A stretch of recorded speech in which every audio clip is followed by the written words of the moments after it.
लाजवाब मज़ेदार। क्या पक रहा है आज बिलो के ढाबे में? चलिए चलते हैं और देखते हैं कि आज ये यमी यमी सा क्या बन रहा है बिलो के ढाबे में। अस्सलाम वालेकुम वीवर्स, क्या हाल चाल है आपका? उम्मीद है सब खैरियत से होंगे, खुशबाश होंगे। आज फिर लेके आई हूँ आपके लिए एक बहुत यमी सी रेसिपी। तो चलिए जल्दी से मेरे चैनल को लाइक और सब्सक्राइब कर दीजिए ताकि मेरी वीडियोस के नोटिफिकेशंस आपको मिल सकें। रेसिपी का नाम है जी आलू की टिक्की, और साथ में नान बनाने जा रही हूँ और मज़ेदार किस्म की सॉस होगी इमली की। सारी टिप्स एंड ट्रिक्स आपको बताऊँगी। वो आलू की टिक्की जो हम कॉलेज लाइफ में या अभी भी इवन जो बाहर हॉकर्स होते हैं, रेडी वाले होते हैं, उनसे मिलती है और बड़ी मज़े की मज़ेदार किस्म की चटनियों के साथ होती है। तो अभी भी देखिए मुंह में ड्रोलिंग हो रही है ना देख के भी। तो बस आपको ये मैं सारी चीज़ें बताऊंगी कि किस तरीके से आपकी आलू की टिक्की बड़ी खस्ता सी, नरम सी और मज़ेदार किस्म की बन सकती है। तो चले चलते हैं जी इसकी सिंपल सी मेकिंग की तरफ। नान की शक्ल देखें, नान कितने मज़े के हैं। तो पोटैटो आपने लेने हैं जी। 4 अदद मीडियम साइज़ के मैंने पोटैटो लिए, उनको मैंने पील ऑफ करने के बाद 4 कट उसके लगाए हैं। उनके 4 पीसेस किए हैं और इसके बाद आपने उसको बॉईल कर लेना है, ठीक है जी। इस तरह जो है ना पोटैटो जल्दी बॉईल हो जाते हैं और उसका जो है ना स्टार्च भी सारा रिमूव हो जाता है। अगर आप दूसरी तरह करें तो उसमें टाइम लगता है, अगर उसके छिलके समेत करें।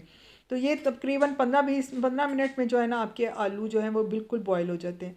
यहाँ मैंने 250 ग्राम इमली ली है और उसको मैंने भिगो दिया 1 गिलास वाटर में।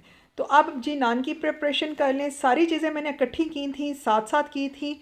यहाँ मैंने लिया है 3 कप मैदा, whole purpose flour, 1 tablespoon इसमें शुगर का डाला, 1.5 टेबल स्पून इसमें मैंने मिल्क पाउडर का डाला था। ठीक है जी। मिल्क पाउडर जो आम साशे में मिलता है आप वो ले सकते हैं। 1/2 टेबल स्पून मैंने इसमें सॉल्ट का डाला और थोड़ा सा मैंने कुकिंग ऑयल डाला, 2 से 3 टेबल स्पून।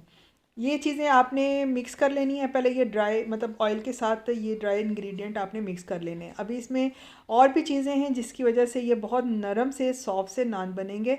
क्योंकि हमने ख़मीर नहीं किया इसको, तो इसमें मैंने थोड़ा सा दूध डाला है। 1 कप के अराउंड मैंने इसमें दूध डाल देना है सारा नीट करते हुए। साथ में आपने 1 टेबल स्पून भर कर आपने इसमें डालना है योगर्ट का, ठीक है। 1 टेबल स्पून भर कर। अगर वो पतला है तो आप 2 टेबल स्पून कर लें, अगर आपका थिक है तो 1 टेबल स्पून भर के डाल लें। और इसके बाद आपने इसके साथ ज़रा सा इसको डो को नीट करना है। साथ ही आपने ल्यूक वाटर जो है, नीम गर्म पानी जो है वो साथ लगाना है। दूध भी आपने जो है ना वो ठंडा नहीं लेना, नीम गर्म सा लेना है, ठीक है। बस इस तरह से आपने डो इसकी फॉर्म कर लेनी है और पानी उसके अकॉर्डिंग डाल लेना है। इसको रेस्ट करने के लिए आधा घंटा रखते हैं। आलू हमारे बॉईल हो चुके थे और इसको मैंने मैश कर लिया अपने मैशर की मदद से। अच्छी तरीके से आपने इसको मैश करना है, मोटे मोटे नहीं रहने देने। तो यहाँ आपने थोड़ा सा इसमें स्मॉल साइज़ की मैंने चॉप प्याज डाली है। 2 अदद ग्रीन चिली बिल्कुल बारीक कटी हुई डाली है। और आपने धनिया चाहे आप हैंडफुल डाल दें वो कोई प्रॉब्लम नहीं। थोड़ा सा मैंने पुदीना डाला है, अगर आपके पास ड्राई पुदीना है तो वो भी डाल सकते हैं।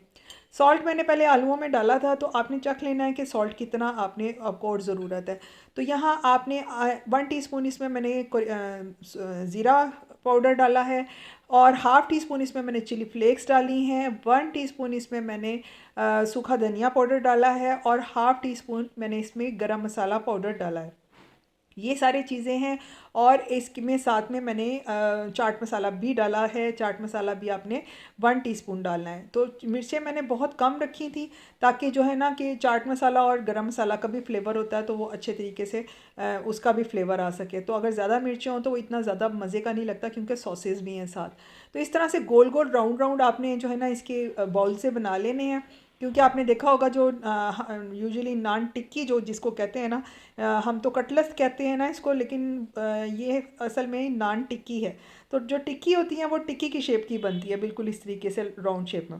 बस आपने ये बना लेनी है। इसके बाद अब मैं आपको इसकी बैटर का बताती हूँ कि 1 कप आपने इसमें बेसन का लेना है और 1/2 कप इसमें मैदे का लेना है। थोड़ी सी मैंने चिली फ्लेक्स डाली, थोड़ी सी हल्दी डाली, थोड़ा सा सॉल्ट डाला, थोड़ा सा क्यूमिन पाउडर डाला और थोड़ा सा ही मैंने इसमें सूखा धनिया पाउडर डाला। साथ में मैंने एक अंडा डाला और इसको अच्छी तरह कर लेना आपने मिक्स करने के बाद आपने इसमें थोड़ा सा वाटर डालकर एक अच्छी सा पतला सा बैटर बना लेना। बहुत ज़्यादा थिक भी ना हो और बहुत ज़्यादा थिन भी ना हो। अभी मैं आपको इसकी कंसिस्टेंसी दिखाती हूँ कि इस तरीके से आपने इसको प्रिपेयर कर लेना है। तो ये देखें जी, अब हमारा बैटर हो गया तैयार। साथ साथ आपने सारे काम कर लेने हैं। अब जो इमली मैंने रखी थी भिगो के आधा घंटा, उसका मैंने सीड्स निकाल लिए और ये पल्प रहने दिया, ठीक है। और इसमें आपने क्या करना है कि हाफ़ टी स्पून इसमें ज़ीरा का डालना है, ज़ीरा पाउडर। हाफ़ टी स्पून इसमें डालना है, बिल्कुल थोड़ा थोड़ा, बिल्कुल आपने हाफ़ टी स्पून से भी नहीं, 1/4 टी स्पून इसमें आपने chaat masala powder, 1/4 tea spoon ही आपने अमचूर पाउडर और 1/4 टी स्पून ही आपने चिली पाउडर। और जो शुगर है ना, वो आपने इसमें 3 टेबल स्पून डालनी है और साथ में थोड़ा सा सॉल्ट डालना है, हाफ़ से भी कम टीस्पून, ठीक है। थोड़ा सा ज़ीरा मैंने कुटा हुआ जो है ना, वो थोड़े से 2 से 3 टेबल स्पून ऑयल में जो है ना, इसका तड़का सा लगाना है। एक मैंने अनारदाना पाउडर डाल दिया हाफ़ टी स्पून, और हाफ़ टी स्पून ही मैंने इसमें ज़ीरा पाउडर डाला। ज़रा सा कड़कड़ाना है और इसके बाद आपने इसको वो जो इमली का हमने पल्प तैयार किया था, सारे स्पाइसेस अंदर डाल के उसको आपने इसमें मिक्स कर देना है। तो ये देखें जी, हमारी बस आपने अभी मिक्स करना है और इसके बाद हमने इसको पकाना अभी नहीं है, सिर्फ मिक्स करके जैसे तड़का सा लगाते हैं ना, वैसे आपने करके तो इसको ब्लेंडर में डाल देना है, ठीक है। क्योंकि ये जो इसमें अनारदाना पाउडर, अगर मैंने तो अनारदाना पाउडर डाला, अगर आपके पास अनारदाना दूसरा है तो आप वो भी डाल सकते हैं। तो इसके बाद मैंने ब्लेंडर में इसकी अच्छी सी स्मूथ सी पेस्ट बना ली और इसके बाद आपने इसको पकाना है थोड़ी देर, ठीक है। हार्डली आपने 7-8 मिनट इसको पकाना है, क्योंकि ये ऑलरेडी थिक है। मैंने बहुत ज़्यादा इसमें पानी पहले ही नहीं डाला था, शुगर मुझे थोड़ी सी कम लगी थी, लेकिन मैं ऑलरेडी आपको 3 टेबल स्पून बता चुकी हूँ। तो ये शुगर मुझे कम लगी थी तो मैंने दोबारा डाली। तो यहाँ जी मैंने इसकी सॉस इमली की मज़ेदार किस्म की तैयार कर ली है। यहाँ मैं पुदीने और धनिया वाली चटनी तैयार कर रही हूँ, जो मेरे पास रेडी होती है। ऑलरेडी मैं इसकी अपलोड भी कर चुकी हूँ, आप वहाँ से चेक कर सकते हैं।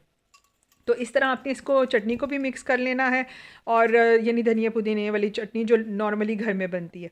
दोनों सॉसेस हमारी रेडी हो चुकी हैं। अब इसके बाद आपने क्या करना है कि अब जब नान मैंने रेडी करने हैं ना, उसके लिए मैंने थोड़ा सा घी लिया, मेल्टेड बटर लिया और ऊपर थोड़ा सा मैंने कोरिएंडर इसमें मिक्स कर दूँगी, ताकि जब मैं नान को प्रिपेयर करूँ तो ये उसके ऊपर मैं लगा सकूँ। तो यहाँ अब जी मैंने कर लिया ऑयल गरम, और उसमें बैटर में डाल के ये आलू की टिक्की को, तो अब आपने इसको फ्राई कर लेना है। बहुत जल्दी फ्राई हो जाती हैं, इसको बिल्कुल टाइम नहीं लगता। हार्डली 5 मिनट इसको फ्राई करने में लगते हैं, 4 से 5 मिनट। तो गरम गरम ऑयल में आपने डालना है, क्योंकि सिर्फ हमने बैटर को ही पकाना है, और बैटर भी हमारा थिन है, थिक नहीं है, इसलिए जल्दी कुक हो जाएगा। तो बस आपने इसको जब डाल देना है ऑयल में, तो छेड़ना बिल्कुल भी नहीं है। उल्टा पुल्टा के आपने इसी तरह पैन को, तो आपने ऊपर वाली कोटिंग भी जो है इसकी बिल्कुल फ्राई कर लेनी है। और क्योंकि जब आप फिर इसको उल्टाएंगे ना, फ्लिप करेंगे, तो फिर वो कोटिंग बिल्कुल ख़राब नहीं होगी, स्टिक भी नहीं होगी, और जिससे भी आप चम्मच से कर रहे हैं उसके निशान भी नहीं पड़ेंगे। तो ये देखिए कितने मज़ेदार किस्म की हमारी टिक्कियाँ तैयार हो चुकी हैं। तो बस इसी तरीके से आपने सारी रेडी कर लेनी है, जितनी ज़रूरत है आप उतनी बनाएं, साथ में नान बनाएं और मज़े से खाएं। ये लें जी, आपको मैं अब इसकी फ़ाइनल लुक दिखाती हूँ। गोल्डन ब्राउन सा करना है आपने, बहुत ज़्यादा डार्क नहीं करना। इसमें मैंने हल्दी भी यूज़ की थी, इसीलिए की थी कि इसका कलर बहुत अच्छा आए। अगर आप चाहें तो उसको स्किप भी कर सकते हैं। तो ये लें जी, हमारी हो गई आलू की टिक्की तैयार। तो चलते हैं हम नान की तरफ। बस नान में आपने जो हमने पेड़ा उसका डो लेके छोटा सा, तो उसका नान बनाना है आपने। छोटे छोटे ही नान बनाने हैं, ज़्यादा बड़े नहीं बनाने, और थोड़ा मोटा ही रखना है, ठीक है। तो इसको बहुत पतला नहीं करना। और बाद में आपने इसको ऊपर वो जो मैंने घी में, मेल्टेड घी में धनिया रखा था, वो ऊपर डाल देना है। तो इसके बाद हम इसको फ्लिप करेंगे, ठीक है जी। बड़े मज़ेदार, बड़े सॉफ्ट से, जूसी से ये नान बनते हैं। जूसी मतलब ये कि इतने सॉफ्ट होते हैं कि ऐसे ही इसकी बाइट टूटती है। तो क्योंकि हमने देखें इसमें ख़मीर भी नहीं डाला, ईस्ट भी नहीं डाला, ईस्ट से वरना ये और इसकी लुक होती है। लेकिन ये इस तरह इतनी अच्छे मिल्क पाउडर जो हमने इसमें डाला है, उसका इतना अच्छा फ्लेवर इसमें आता है ना, कि आपकी सोच है। आप अगर चाहें तो इसी आटे से, जो मैंने इसके लिए नान के लिए गूंदा था, आप रुमाली रोटी भी बना सकते हैं, आप रैप वाली भी बना सकते हैं। थोड़ी पतली सी आप अगर इसको नीट करेंगे, बेलेंगे ना अपने रोलिंग पिन से, तो ये बिल्कुल वो बन जाएगी। तो ये देखें जी, हमारी मज़ेदार किस्म की नान टिक्की हो गई है तैयार। करें इसको मैश नान के ऊपर डालें सॉसेस, और जनाब इंजॉय करें। चाहे तो रोल बना के खाएं, तो चाहे तो वन बाइट के साथ खाएं। तो यहाँ मैंने कुछ रोल बनाए थे, ऊपर सॉसेस डाल के उसको रोल बना के कुछ को दिया था, कुछ मैंने वैसे ही जैसे हम यूजुअली खाते होते थे कि नान के साथ टिक्की लगाई और साथ चटनी खाई देसी तरीके से। बहुत यमी, आपकी सोच है कि इतनी यमी की इमली की चटनी और दही की चटनी लगी ना कि आपकी सोच है, इसमें कोई और चीज़ ऐड करने की ज़रूरत ही नहीं पड़ी, कोई सलाद का पत्ता, कोई ऑनियन वगैरह, ये ऐसे ही इतने मज़े के लग रहे थे। तो ज़रूर ट्राई कीजिएगा और मुझे कमेंट सेक्शन में बताइएगा कि आपको मेरी ये यम्मी यम्मी सी रेसिपी कैसी लगी। फिर मिलूंगी इंशाल्लाह एक नई डिफरेंट यूनिक और मज़ेदार किस्म की रेसिपी के साथ। तब तक के लिए इजाज़त दीजिए। अल्लाह हाफिज़।